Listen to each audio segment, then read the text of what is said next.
Salut les amis, c'est Sando et on se retrouve pour une nouvelle vidéo, cette fois-ci sur les runes et maîtrises de support.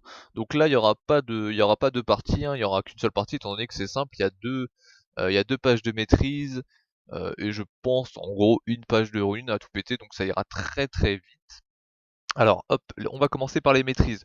Donc maîtrise support classique du 0921. Donc hop, on va la refaire. Donc blocage, récupération, indomptable, cicatrice vétéran et monstrueux. Donc voilà, ça c'est un œuf de défense classique qui permet d'avoir la régénération de PV et de bloquer un peu les dégâts d'attaque des champions tout en ayant un peu plus de PV. Donc, alors là c'est le support squish, hein. On verra deux pages de runes. L'autre page de runes sera sur les supports un peu plus tanky. Alors, vitesse d'attaque, vitesse de déplacement, très important. Ça vous permettra d'être beaucoup plus mobile, alors surtout quand vous avez des saunas ou des trucs comme ça. Sauna, Nami et tout, c'est vraiment pas mal du tout. Régénération de mana, ça vous permettra forcément d'avoir un peu de sustain de mana et donc forcément d'utiliser davantage vos sorts. Alchimiste, pour la durée des potions, etc. Étant donné que vous allez en acheter pas mal. Alors par contre je suis pas très refait au niveau de ça. Éclaireur, voilà, éclaireur qui est très important étant donné que ça augmente de 15% la portée d'utilisation des reliques. Ça vous évitera certains face shake qui vous conduira souvent à une mort certaine. Donc ça c'est très important de l'avoir. La génération de PO toutes les 10 secondes qui est ridicule mais au final c'est quand même pas mal du tout parce que les PO vous allez en tant que support vous allez souvent courir après. Le maître culinaire qui va vous permettre d'améliorer vos PV, votre mana à la consommation. Donc en gros ça fait des cookies, en quelque sorte, hein, pour resituer. Le pilleur qui est quand même pas mal parce que quand vous avez un allié qui sait la stit, et ben ça vous donne beaucoup de PO, mine de rien, hein. Ça vous donne énormément de PO. Forcément, si vous êtes chez les bronzes, bah, malheureusement, ça ne vous servira pas énormément, étant donné que, en général, le last-hitting est vraiment très médiocre. Mais dans le cas où vous êtes gold, platine, diamant, bah, forcément, c'est bien, quoi. La fortune qui est pas mal, étant donné qu'on commence avec 40 PO supplémentaires, ça nous permet de faire différentes combinaisons, ou plus particulièrement d'acheter une ward direct, ce qui rend la lane assez safe. Euh, Là, l'esprit ouvert est l'un des meilleurs choix, je trouve, parce que l'influence positive, en fait, donne 10 points d'expérience toutes les 10 secondes si vous êtes à côté d'un allié qui a un niveau supérieur. Alors, dans tous les cas, en général, le support est celui qui a le moins d'expérience dans la game. Des fois, vous aurez des jungles qui en auront moins aussi, ça peut arriver, mais souvent, le support est celui qui a le moins d'expérience. Donc, on se dit déjà ça marche, à chaque fois qu'on sera à côté de quelqu'un, on gagnera plus d'expérience. Mais c'est un point d'expérience par seconde, c'est ridicule. Enfin, très sincèrement, c'est ridicule. C'est discutable, vous pouvez le faire, mais moi personnellement, je trouve ça assez ridicule. Donc, je vous conseille pas de le faire, surtout que souvent vous allez vous mettre à roam, vous allez roam un peu partout, et forcément vous allez perdre énormément d'XP. Donc, encore plus si vous avez pris ça. Bandit qui vous permet de choper des PO supplémentaires à chaque fois que vous touchez un champion allié. Alors attendez, non. En distance, ça vous donne, à chaque fois qu'un champion allié est attaqué, vous gagnez 3 PO. Et pour le CAC, si vous tuez ou effectuez une assistance, vous gagnez 15 PO supplémentaires. Donc ça, c'est pas mal. Hop. Et il me manque des points là-dedans.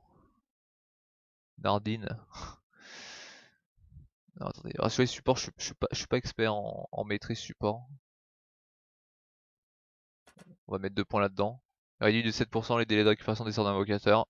Et on va mettre augmente de 5% la vitesse de déplacement en dehors des combats. Donc le vagabond qui permettra de courir, de roam beaucoup plus rapidement, hein, surtout quand vous jouez des Blitzcrank par exemple. Les Blitzcrank aiment bien roam en général, et là, avec ça, ça sera tip top. Ensuite, donc là, ça c'était pour les maîtrises support classiques.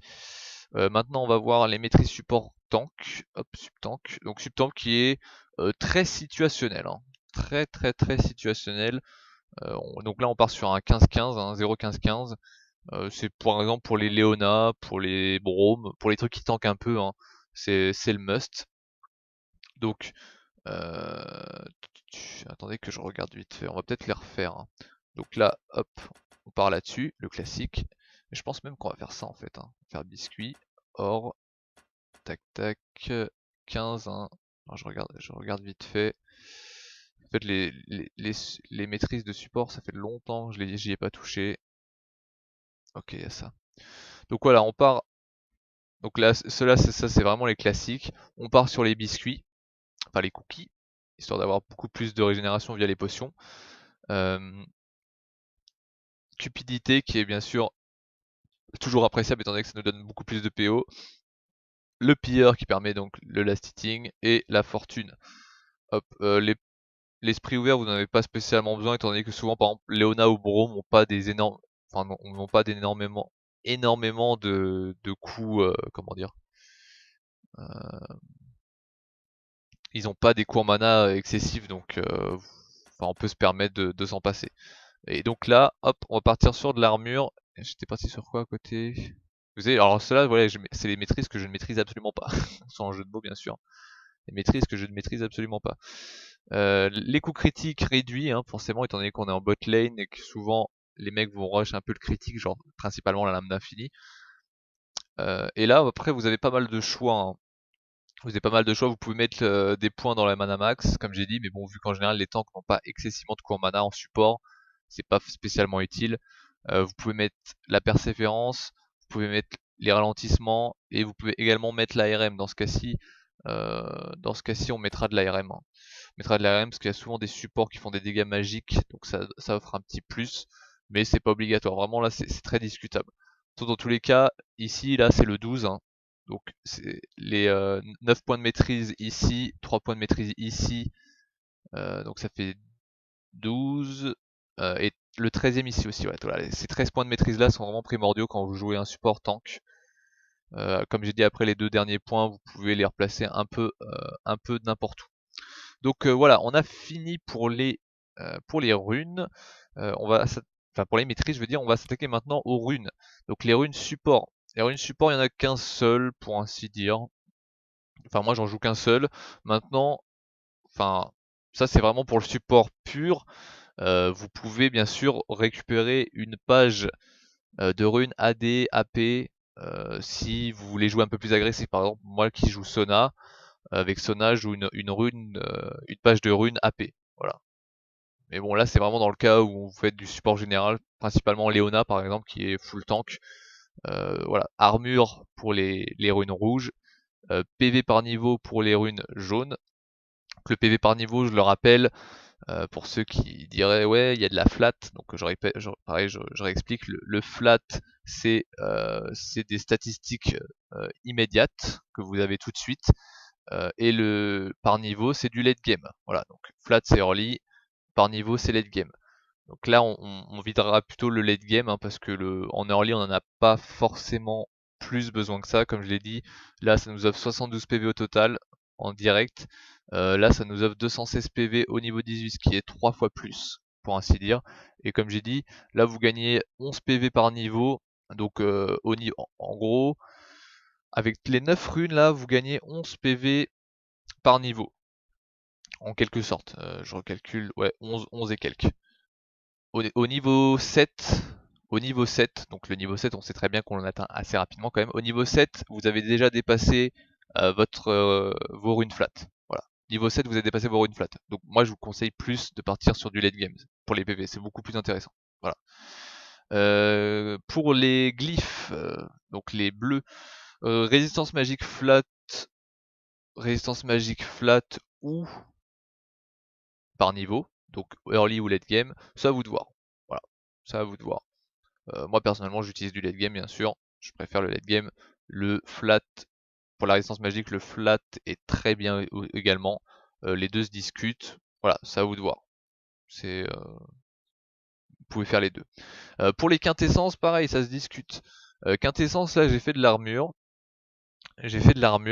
Vous pouvez partir sur. J'ai fait de l'armure flat, hein, parce que armure par niveau est nul, hein. Voilà, je vous explique. Alors là, par contre, je vous explique par exemple, le flat, donc l'early, est beaucoup plus intéressant que celui par niveau, donc late game. C'est beaucoup plus intéressant parce que là, on a 4,26 d'armure et là, au niveau 18, on aura 6,8. Donc, il n'y a pas photo. Au final, le late game nous fait gagner 2 d'armure. 2,5. Ouais, ça nous fait gagner 2,5 d'armure. 2,5 d'armure, on s'en cogne. Voilà, 2,5 d'armure, on s'en cogne.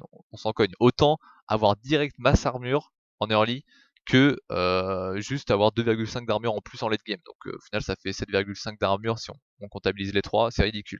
Donc là, le flat, on oublie, enfin le late game pour les armures, on oublie complètement. Ça ne sert strictement à rien. Donc flat. Donc soit ça, soit vous pouvez même faire des dégâts physiques aussi, dégâts physiques, ça vous donne beaucoup plus. Ça vous donne beaucoup plus de dégâts, donc pour le POC c'est pas mal, et surtout pour le Targon, ça peut augmenter un peu la capacité du Targon, donc avoir un meilleur last hit, c'est pas forcément le must, mais ça peut vous aider. Et enfin, le dernier, c'était quoi déjà? Le dernier, c'est vitesse de déplacement, voilà. Vitesse de déplacement est très fort en quintessence pour le support parce que ça vous donne énormément de mobilité, ce qui fait que déjà vous êtes moins facilement tuable étant donné que vous allez courir plus vite et ça vous permet d'engage plus rapidement si vous avez des Thresh, Leona, Braum ou un truc comme ça vous permet d'arriver plus rapidement au CAC. Donc comme j'ai dit, c'est discutable. Vitesse de déplacement, armure flat, c'est tout ce que je conseille. Voilà, en quelque sorte. Donc, bah écoutez, voilà, les supports c'est très rapide, hein, les supports c'est très rapide. Après, bien sûr, il y aura des exceptions encore, hein. Il y a des supports que vous pouvez jouer avec des maîtrises et des runes particulières. Là, je vous montre vraiment une grosse généralité, à savoir support classique et support tank. Donc voilà, ce sera la fin de cette vidéo. J'espère que ça vous a plu, j'espère que ça vous a aidé. Si vous avez des questions, n'hésitez pas à me les poser en commentaire YouTube, j'y répondrai. Si vous avez des demandes sur des runes ou maîtrises particulières sur certains champions, n'hésitez pas non plus à me le demander. Je vous dirai si c'est possible ou pas, ou si c'est du classique, c'est-à-dire que dans ce cas-ci, je vous renverrai vers les vidéos qui les concernent. Bien sûr, je vous invite, si vous n'avez pas encore vu, à aller voir les vidéos sur les pages de runes et maîtrise AD et AP. Sur ce, bah écoutez, je vous fais des gros bisous et je vous dis à la prochaine. Consommation. Donc en gros, ça fait des cookies, en quelque sorte, hein, pour resituer. Le pilleur qui est quand même pas mal parce que quand vous avez un allié qui sait la stit, et bah ça vous donne beaucoup de PO, mine de rien, hein. Ça vous donne énormément de PO. Forcément, si vous êtes chez les bronzes, bah malheureusement ça ne vous servira pas énormément étant donné que en général le last hitting est vraiment très médiocre. Mais dans le cas où vous êtes gold, platine, diamant, bah forcément c'est bien quoi. La fortune qui est pas mal étant donné qu'on commence avec 40 PO supplémentaires, ça nous permet de faire différentes combinaisons ou plus particulièrement d'acheter une ward directe, ce qui rend la lane assez safe. Là, l'esprit ouvert est l'un des meilleurs choix, je trouve, parce que l'influence positive, en fait, donne 10 points d'expérience toutes les 10 secondes si vous êtes à côté d'un allié qui a un niveau supérieur. Alors, dans tous les cas, en général, le support est celui qui a le moins d'expérience dans la game. Des fois, vous aurez des jungles qui en auront moins aussi, ça peut arriver, mais souvent le support est celui qui a le moins d'expérience. Donc, on se dit déjà ça marche, à chaque fois qu'on sera à côté de quelqu'un, on gagnera plus d'expérience. Mais c'est 1 point d'expérience par seconde. C'est ridicule. Enfin, très sincèrement, c'est ridicule. C'est discutable, vous pouvez le faire, mais moi personnellement, je trouve ça assez ridicule. Donc, je vous conseille pas de le faire, surtout que souvent vous allez vous mettre à roam, vous allez roam un peu partout, et forcément vous allez perdre énormément d'XP. Donc, encore plus si vous avez pris ça. Bandit qui vous permet de choper des PO supplémentaires à chaque fois que vous touchez un champion allié. Alors attendez, non. En distance, ça vous donne, à chaque fois qu'un champion allié est attaqué, vous gagnez 3 PO. Et pour le CAC, si vous tuez ou effectuez une assistance, vous gagnez 15 PO supplémentaires. Donc ça, c'est pas mal. Hop. Et il me manque des points là-dedans.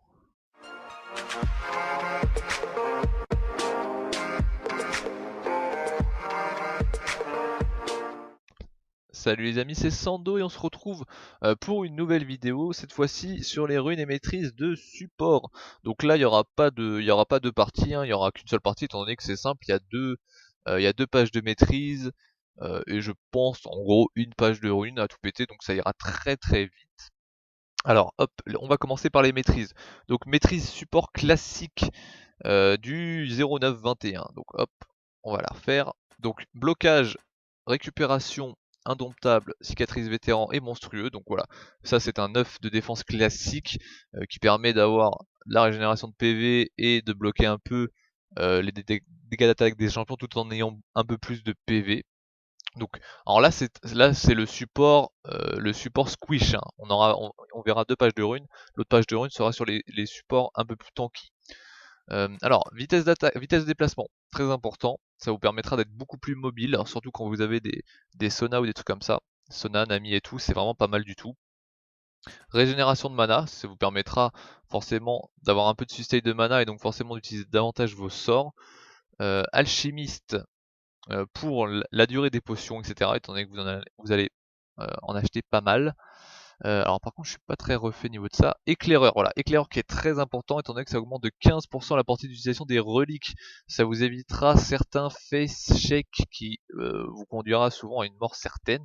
Donc ça c'est très important de l'avoir. La génération de PO toutes les 10 secondes qui est ridicule mais au final c'est quand même pas mal du tout parce que les PO vous allez en tant que support vous allez souvent courir après. Le maître culinaire qui va vous permettre d'améliorer vos PV, votre mana à la... Et donc là, hop, on va partir sur de l'armure. J'étais parti sur quoi à côté? Vous savez, alors cela, voilà, c'est les maîtrises que je ne maîtrise absolument pas. Sans jeu de mots, bien sûr. Les maîtrises que je ne maîtrise absolument pas. Les coups critiques réduits, hein, forcément, étant donné qu'on est en bot lane et que souvent les mecs vont rush un peu le critique, genre principalement la lame d'infini. Et là, après, vous avez pas mal de choix, hein. Vous avez pas mal de choix, vous pouvez mettre des points dans la mana max, comme j'ai dit, mais bon, vu qu'en général les tanks n'ont pas excessivement de coûts en mana en support, c'est pas spécialement utile.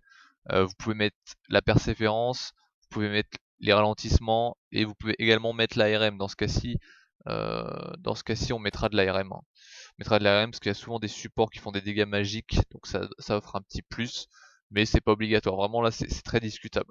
Dans tous les cas, ici, là, c'est le 12, hein. Donc c'est les 9 points de maîtrise ici, 3 points de maîtrise ici, donc ça fait 12, et le 13e ici aussi. Ouais, voilà, ces 13 points de maîtrise là sont vraiment primordiaux quand vous jouez un support tank. Comme j'ai dit après les deux derniers points, vous pouvez les replacer un peu n'importe où. Donc voilà, on a fini pour les runes. Enfin pour les maîtrises, je veux dire, on va s'attaquer maintenant aux runes. Donc les runes support. Les runes support, il n'y en a qu'un seul pour ainsi dire. Enfin moi j'en joue qu'un seul. Maintenant, enfin ça c'est vraiment pour le support pur. Vous pouvez bien sûr récupérer une page de runes AD, AP, si vous voulez jouer un peu plus agressif. Par exemple, moi qui joue Sona, avec Sona je joue une page de runes AP. Voilà. Mais bon là c'est vraiment dans le cas où vous faites du support général, principalement Leona par exemple qui est full tank. Voilà, armure pour les runes rouges, PV par niveau pour les runes jaunes. Donc le PV par niveau, je le rappelle, pour ceux qui diraient ouais, il y a de la flamme. Nardine. Non, attendez. Ah, sur les supports, je suis pas expert en maîtrise support. On va mettre 2 points là-dedans. Réduit de 7% les délais de récupération des sorts d'invocateur. Et on va mettre augmente de 5% la vitesse de déplacement en dehors des combats. Donc le vagabond qui permettra de courir, de roam beaucoup plus rapidement, hein. Surtout quand vous jouez des Blitzcrank par exemple. Les Blitzcrank aiment bien roam en général. Et là, avec ça sera tip top. Ensuite, donc là, ça c'était pour les maîtrises support classiques. Maintenant, on va voir les maîtrises support tank. Hop, subtank. Donc subtank qui est très situationnel, hein. Très très très situationnel. Donc là, on part sur un 15-15, un 0-15-15. C'est par exemple pour les Leona, pour les Braum, pour les trucs qui tankent un peu, hein. C'est le must. Donc, attendez que je regarde vite fait. On va peut-être les refaire, hein. Donc là, hop, on part là-dessus, le classique. Mais je pense même qu'on va faire ça en fait, hein. Faire biscuit, or, tac tac, 15, hein. Alors, je regarde vite fait. En fait, les maîtrises de support, ça fait longtemps que j'y ai pas touché. Ok, il y a ça. Donc voilà, on part. Donc là, ça c'est vraiment les classiques. On part sur les biscuits, enfin les cookies, histoire d'avoir beaucoup plus de régénération via les potions. Cupidité qui est bien sûr toujours appréciable étant donné que ça nous donne beaucoup plus de PO. Le pilleur qui permet donc le last hitting et la fortune. Hop, l'esprit ouvert, vous n'en avez pas spécialement besoin, étant donné que souvent, par exemple, Léona ou Braum n'ont pas des énormes, enfin, n'ont pas énormément de coups, comment dire, ils n'ont pas des coûts en mana excessifs, donc enfin, on peut se permettre de s'en passer. Flat, donc je répète, pareil, je réexplique, le flat, c'est des statistiques immédiates que vous avez tout de suite, et le par niveau, c'est du late game. Voilà, donc flat c'est early, par niveau c'est late game. Donc là, on videra plutôt le late game, hein, parce que en early, on n'en a pas forcément plus besoin que ça. Comme je l'ai dit, là, ça nous offre 72 PV au total en direct. Là, ça nous offre 216 PV au niveau 18, ce qui est 3 fois plus, pour ainsi dire. Et comme j'ai dit, là, vous gagnez 11 PV par niveau. Donc, en gros, avec les 9 runes, là, vous gagnez 11 PV par niveau. En quelque sorte. Je recalcule, ouais, 11 et quelques. Au niveau 7, donc le niveau 7, on sait très bien qu'on l'atteint assez rapidement quand même. Au niveau 7, vous avez déjà dépassé vos runes flat. Voilà. Niveau 7, vous avez dépassé vos runes flat. Donc moi, je vous conseille plus de partir sur du late game pour les PV, c'est beaucoup plus intéressant. Voilà. Pour les glyphes, donc les bleus, résistance magique flat ou par niveau, donc early ou late game, ça à vous de voir. Voilà, ça à vous de voir. Moi personnellement j'utilise du late game bien sûr, je préfère le late game. Le flat, pour la résistance magique, le flat est très bien également. Les deux se discutent, voilà, ça à vous de voir. Vous pouvez faire les deux. Pour les quintessences, pareil, ça se discute. Quintessence, là j'ai fait de l'armure. Vous pouvez partir sur. J'ai fait de l'armure flat, hein, parce que armure par niveau est nul. Hein. Voilà, je vous explique. Alors là, par contre, je vous explique par exemple, le flat, donc l'early, est beaucoup plus intéressant que celui par niveau, donc late game. C'est beaucoup plus intéressant parce que là, on a 4,26 d'armure et là, au niveau 18, on aura 6,8. Donc, il n'y a pas photo. Au final, le late game nous fait gagner 2 d'armure.